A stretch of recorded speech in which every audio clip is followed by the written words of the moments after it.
it's a normal experience of people day-to-day living, that violence is part of their day-to-day living. And it's also in Pikit where I have had a glimpse of how communities and individuals have been able to actually overcome that. And that to me is nonviolence. It's really a decision, it's an action of really overcoming violence. So it's not avoiding violence, it's not accommodating violence, it's being able to find creative ways to stop the cycle of violence. A violent campaign is not the way to go, and it does not bring forward development movement in Fiji. And to state that the non-violent campaign is the better way to go. Non-violence is, I can say that it's the way how we live as Palestinians nowadays. We know that we are in a big prison, but still we are acting in a non-violent way. And sometimes I feel that we are crazy. I feel it. I define non-violence as actually creative love. My sense of non-violence is really shaped by a Christian conviction, my Christian conviction. So I can imagine some people, non-violence is just a kind of saying no to violence. But for me, it's connected with the way that I understand the story of God and how this is how God creates, redeems, and saves the world in a way that draws the whole of creation into God's creative love, act of love. So it is within that broader understanding of what God is doing, saying no to the use of force, physical force, or violence. Non-violence for me is either a way of life, or a principle, something that you actually believe in and live. That's one aspect. But another, Tom, will be, it can be a tool, for political and social change. So it's for me the refusal to do harm, because you believe that life is an absolute value.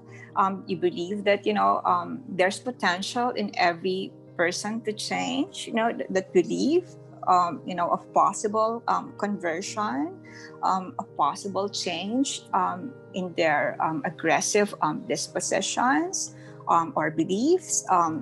So the aim of nonviolence is actually to liberate both the oppressor and the oppressed. Nonviolence is intervening in those kinds of settings, and both if it is personal to, in whatever way possible, to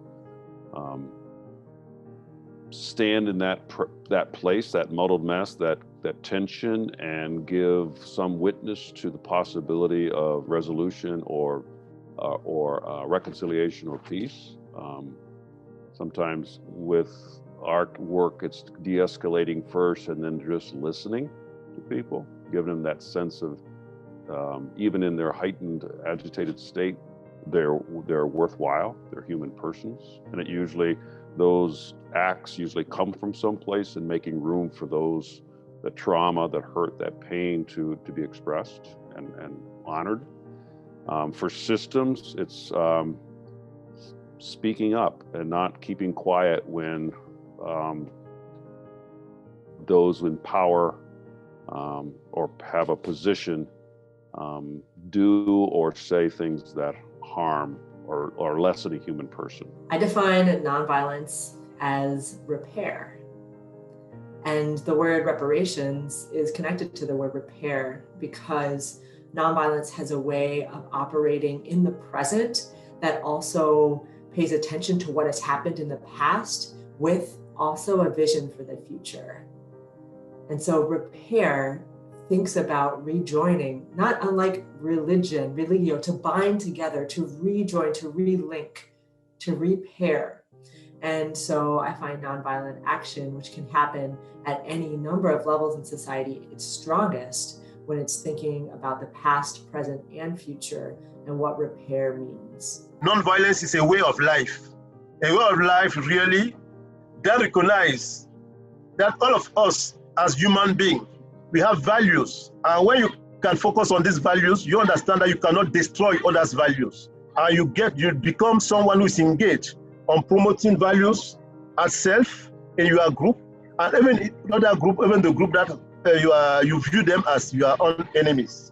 I define nonviolence as a way of relating to ourselves, to others, to God, to creation, in a way that's life-giving, that is, in Christian terms, is helping to build that kingdom of God, the beloved community that celebrates our relationships and our belovedness and the belovedness that we have to each other. The many ways we can see active nonviolence, we arrived and reproduced the idea that in a very deep sense, it means how to being able to have a due disobedience to inhuman orders. This is it's the more complex idea that we try to reproduce in direct action in philosophy, spirituality, and daily life.